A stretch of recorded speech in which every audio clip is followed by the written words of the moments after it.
I'm Sukaina. And I'm JG. Adultery is defined as voluntary sexual intercourse between a married person and a person who is not their spouse. But is that the case in 2019? Well, studies have shown that both men and women believe there are different levels of cheating, but what are they? Now, this has raised many questions. Joining us today are two relationship experts. On my right, we have Sarah Louise Ryan, who is helping people find, build and deepen romantic relationships. And on my left, I have Kenny Mammarella-D'Cruz, who helps men achieve their life, relationship and career goals. So, guys, welcome to the show. Thank you. So excited to have you both here. We're going to start off pretty basic. Why do we cheat, Kenny? Why do we cheat? Yeah. I wonder whether it's an issue of control. So if I'm going to be controlled in any way, then there's going to be a reaction to that. Unless it's some sort of an unfinished business from the past. It's like there's no space, I haven't experienced certain things, I'm not allowed to do it in this relationship, I don't want to lose this relationship, I don't know how to communicate in this relationship, so I'm going to do the dirty. So for me, the key has got to be communication. And from you, Sarah, what is cheating in your eyes? Because we've had loads of people say, you know, cheating is a cheeky little slide in someone else's DM, a little drunken kiss, or is it just the definition of it, having sexual intercourse with someone you're not married to? I think that cheating is any untruth that you're willing to tell or not tell your partner. So it could be having an emotional affair. It doesn't have to be, you know, getting under the duvet with someone, or so any sliding into a DM is a little start to a long-term goal, which is essentially an untruth that you're not willing to share with your partner. The likelihood is that if you've been chatting to somebody in a romantic way, or because your body has a physical response in a positive way to somebody else, then, you know, that's obviously not right for your relationship and something isn't quite right. And obviously, Kenny, how do we know that we are actually cheating? Because, I mean, we're talking about a lot of grey areas here, but what actually classes as cheating? How do we know? The sad thing for me is these days so many people are in their heads thinking, will I get away with it? What are the rules? How could I justify this? Rather than coming from their hearts and coming from feelings. And does this feel in alignment? Am I being true to myself? Am I being true to my relationship? So don't think about it and get a get out of jail free kind of like cheating shenanigans going on, but feel it. And if I am in this relationship, then I need to move into the relationship rather than have one foot out, cheating, lying, and avoiding the intimacy. Now, it's interesting, Sarah, you actually bring up about an emotional response. You know, you can cheat emotionally. I spoke to someone on our team a couple of weeks ago, and is it only cheating when you are emotionally engaged with someone rather than just a physical? You know, some people out here having like one-night stands, but oh, it didn't mean anything, it's just for pleasure. So is it only cheating when there's an emotional side to it? Absolutely not.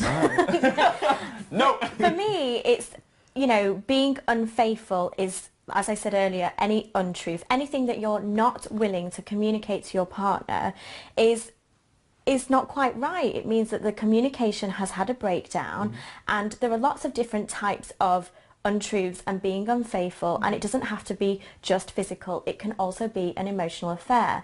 The thing is about being emotionally attached to somebody that is someone other than your partner is that you are really connecting on a deeper level that's far bigger and greater for your life than just having a one-night stand. So it's not an either or an or, it's just that there are lots of different types of untruths, and if you're not willing to share, you know, a connection that you have with your partner, then obviously you have an intention that isn't clear in your mind yet. Maybe it's subconscious, and you're not too sure how you're going to go about it, or what it actually is. You're trying to figure it out for yourself, but it does mean that there's been a breakdown somewhere in your relationship romantically. So what about when you are truthful? What about, like I was telling you earlier, I know someone who's, you know, said to his partner that they were going very strong, but he said, you know what, I want to go and sleep with someone just because he's lost his virginity to her, and just because I want to go and experience sex with other people. What about that? He's being truthful, but is that still have the same effect? That sounds like a real relationship, because he's got the courage to tell the truth about where he is, what he's thinking, what's going on. He's risking the end of a relationship, but I would rather not be in a relationship than be in an untruthful relationship. That's not a relationship, that's living a lie. And as soon as someone brings a lie into the relationship, then it's all going to be built on lies, and there is no real relationship. So full marks for telling the truth, and then as a couple, they can decide what they want their boundaries to be. Okay. And that's their agreement. And it's not, this is where we are forever, it's right here and right now, this is how I feel. And then he might go and have sex with someone else and come back and probably reevaluate it. He might change. They might fall out of love. They might fall deeper in love. He might, and probably will, find out that that's just sex. And he knows about how green the grass is on the other side. And then he can bring more of him into the relationship. But surely this is all about finding out who they are as individuals. And it's a journey. It's not, I've done everything right according to the checklist or the great rule book of relationships. Yeah. There isn't one. It's who are you and what is true. Sarah, would you say that it's a better situation to be in if you have a one-night stand rather than an affair? Like a long affair going on? Or is it equal? Is it they're just both completely wrong? Like, would you say there's a better one?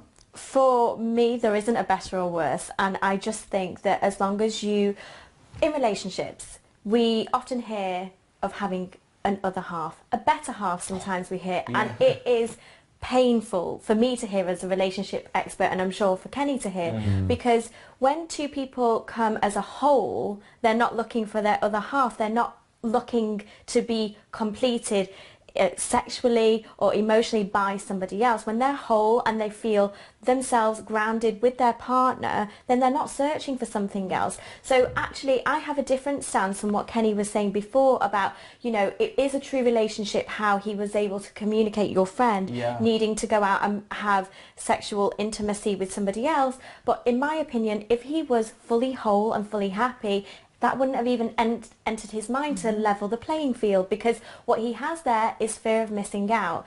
And I think that we become addicted to this notion that life should be perfect, and any notion of not having a perfect life, we start to look for something greater. But if we kind of, you know, accept the fact that nobody's life is perfect and no relationship is full of 100% sparks all the time, and we accept that real life continues, and you know, day-to-day life has to go on, and it's not, you know, fireworks and, you know, all of that stuff. So would you say that it's kind of this unrealistic idea that people have in their minds of a relationship, that they're kind of always searching for the next best thing, or, you know, the grass is greener on the other side? Always searching for the next hit of serotonin to feel good about themselves. I think it's great that if you have the idea that you want to speak to somebody else, or, you know, you are attracted physically to somebody else, or you feel like you need to be intimate with someone else to level again the playing field, it's great that you can communicate it. But for me,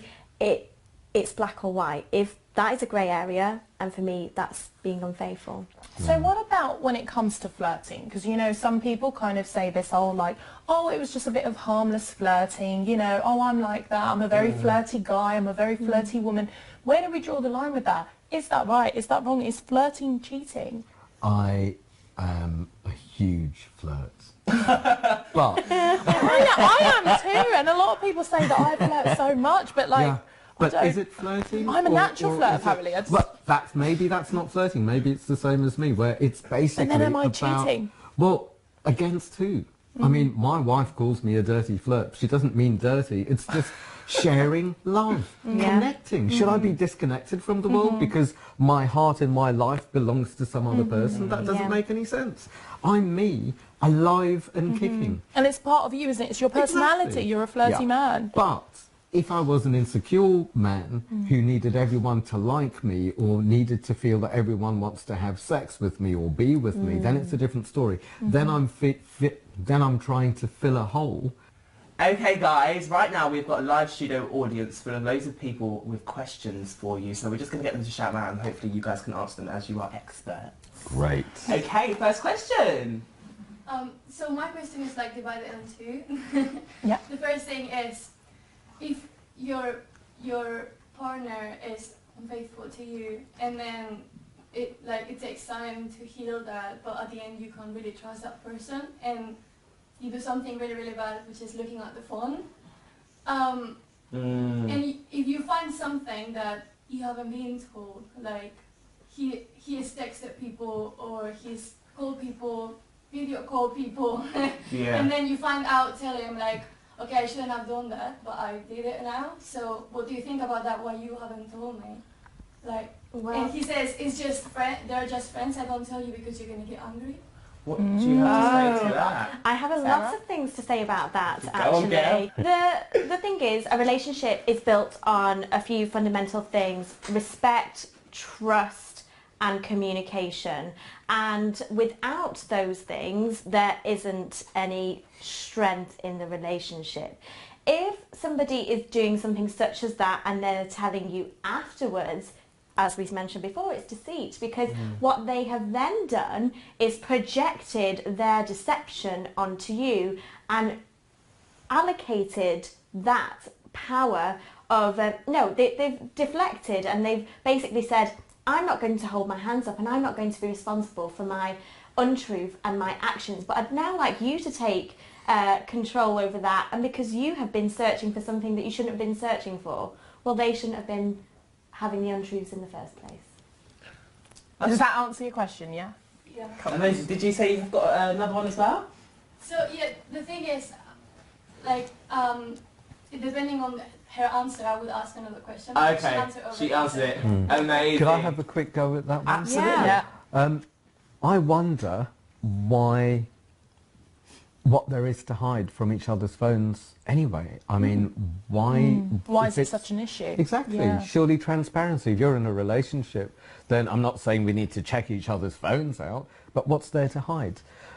Behind that, I'd want to know why he's needed to do these things. It's not so much this is right, this is wrong, this is hurt, are we going to recover? It's more why, what's going on? So surely it's information.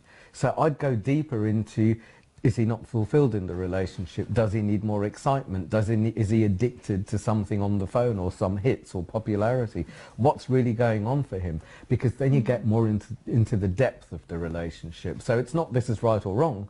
For me, it's more why. What's the bigger picture here? Yeah, in you guys' opinion, who cheated the most, a woman or man? Oh, God, well that's What an interesting question. Yeah, It's that's really good. It's an interesting question, and I think I'm going to be very grey with my area on this. Neither, because I've seen women be as deceitful as men. You know, I think men get a lot of bad press for being unfaithful, but maybe they're more transparent about it in the end, or inevitably they're found out. But I think I've seen a lot of women be deceitful because they weren't so sure about what they want either way. It would be easy to say it's men, which is what I think the general public would like us to say. Yeah.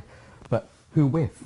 Surely it takes women to do it with. One thing that's really come up for me this week that's been in the press is how Bill Clinton and Monica Lewinsky way back when had their affair, and as a woman she was sanctioned heavily for it. But with some introspection on that and about, you know, being unfaithful, she was a 22-year-old single woman who basically worked alongside and was inspired by one of the most powerful white men in the world, let alone the USA. And everyone attacked Monica Lewinsky for years and essentially ruined her life. But people weren't looking at Bill Clinton and saying, he was married, she was single. He apologised to the world, but did he ever apologise to Monica about how he ruined her life? And so I'm looking Or at... his wife. Or his wife, you know, and how she supported him through it. And I look at infidelity and cheating, and I just think, you know, there is a relationship breakdown somewhere, there's a lack of accountability, and I think that it doesn't matter, you know, both sexes are to blame. I find it a really interesting question, who cheats more, the men or the women? It's like, why ask the question? Yes. Is it to say, you're wrong, we're right, or I expect you to cheat, or you expect me to cheat? Who cares about what goes on in the world? Live a true life. Well, if someone's cheated in a relationship and they've decided to stay together. Is that wrong? I think it depends on individual rules and choice, because it sounds, the question sounds like, if I'm cheated on, then the rules say we have to split. Where, again, I want to know why. Rather than we have to split, it's why has this happened? What do you need? What do I need? Where's this going? Are we pretending at relationship? Are we pretending that we are living EastEnders? Meanwhile, our lives aren't like EastEnders. So would you say cheating then makes a relationship stronger? I wouldn't say it makes it stronger or weaker. I'd say that if it's communicated that one party has cheated and there's no deceit in communication about it after the act itself, I think it's kind of saying, please look at me, see me, I've done this thing and I want to tell you about it, and taking ownership of it. And it's a matter of communication. It can make it stronger if you're trying to understand why your paths have not crossed there and you've had to take a different path with somebody else. And like Kenny said, it's coming back to the why did you feel the need to have a physical and emotional affair, and where were our needs not being met. And I think a really great understanding of, you know, the human psyche romantically is understanding the 5 love languages, how we communicate love, because you might communicate love differently to me. I might be far more tactile and my libido might need fulfilling far more than yours, or you might need to be affirmed with words that you are needed, missed, loved and wanted. So when you develop that muscle of emotional intelligence and are willing to dive deeper into the languages of love and how we communicate it, that's when you and your partner can continuously cross paths. And if the path has deviated and you've landed in bed with somebody else, it's the understanding why, and that can make a relationship stronger. Let's go back to talk about online dating. Obviously you mentioned it earlier.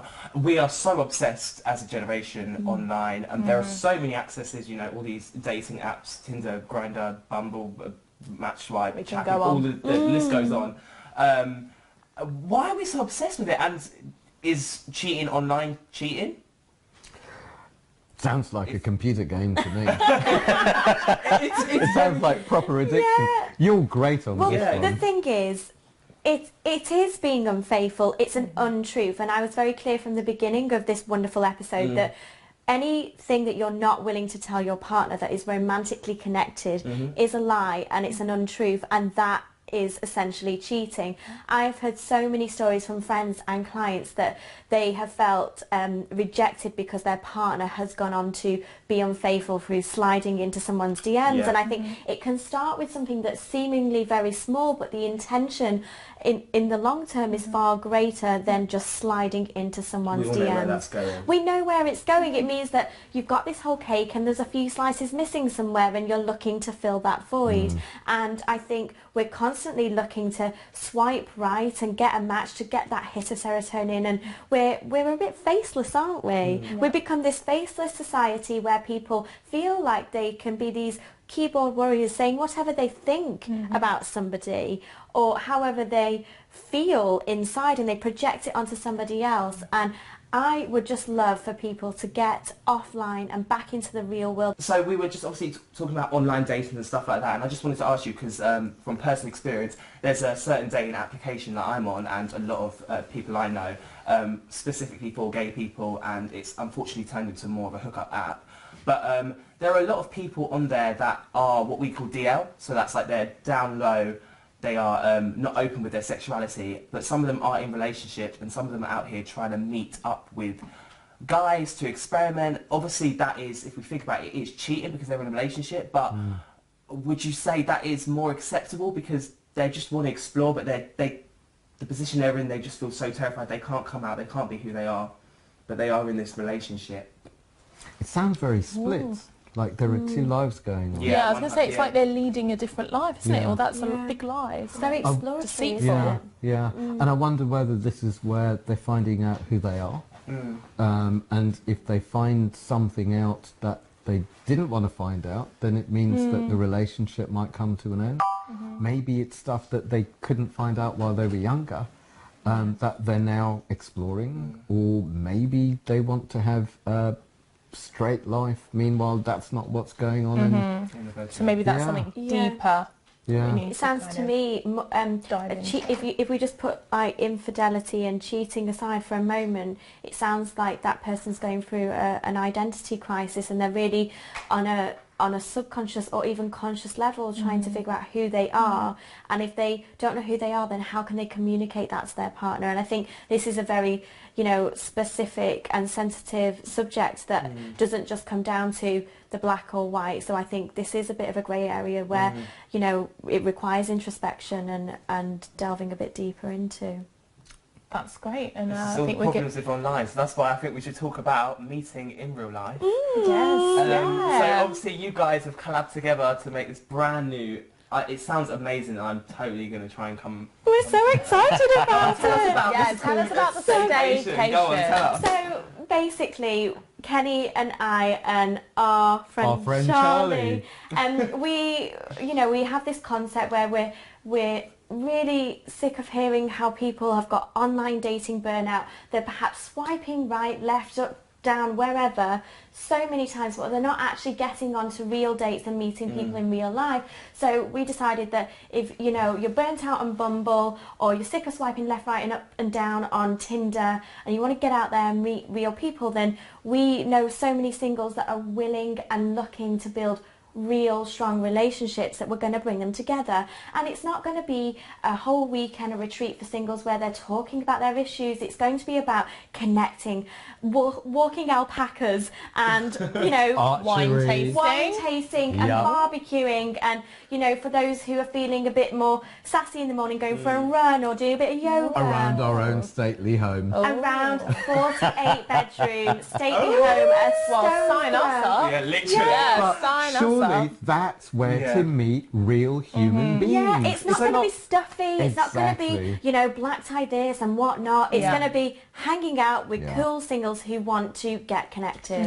Is there going to be phones? Are we going to be allowed to take our Yeah. They're all They're- put oh, aside. we get rid of them as Yeah. well. You can take some snaps, because we'll be doing so Oh, many that's fun good. things. That's Because good. everyone loves Yeah. an Instagram snap, and we Yes. want to tell the world about it. Yeah. However, you know, we're going to really promote that we want you to get offline, have a bit of a digi-detox, and just have fun and be playful. Be Good. together. So amazing. It sounds like the Scooby-Doo house. Well, it sounds We're better to great. fall in love. Yeah, fantastic. Yeah, Well, think barbecuing, fireside chatting, and then, Yeah. you know, you're going to be able to tap into a group of, you know, down-to-earth dating experts that will just tell you how it is. Yeah. Amazing. oh, well, And- that is brilliant, guys. We can't wait for the success story. And just quickly touch on, obviously, individually, not your two projects, but if you would like to tell them where they can find you and Yeah. what other services you provide. So my website is www.lessonsinlove.co.uk, and I am a matchmaker, dating coach and advocate for people finding, building and deepening long-lasting loving relationships. So if you're looking for love, or you're having some issues around love and connection, then come to me. And Kenny. Mine is themanwhisperer.co.uk, which is where I see private calls. The man whisperer. Yeah. Well, do you know, it's about asking the right questions so men can be authentic. And I run a one-day program called Men Flirt, which is nothing about flirting. And it's everything about who are you and how to show the world who you are, so you can be irresistible out into the world and attract what's true for you, rather than I'm a fraud, you can be a fraud, let's be frauds together and have an empty relationship. Guys, thank you so much. This has been such a fun episode. And Pleasure. guys, make sure you check both of them out, because, my God, we've been having conversations off camera as well, and they are so good at what they do. So, guys, thank you so much for coming in. Thank you for having Yes, us. thank you. That's been all a we've got time blast. for this time, but make sure you tune in next week for more topics. Thanks, guys.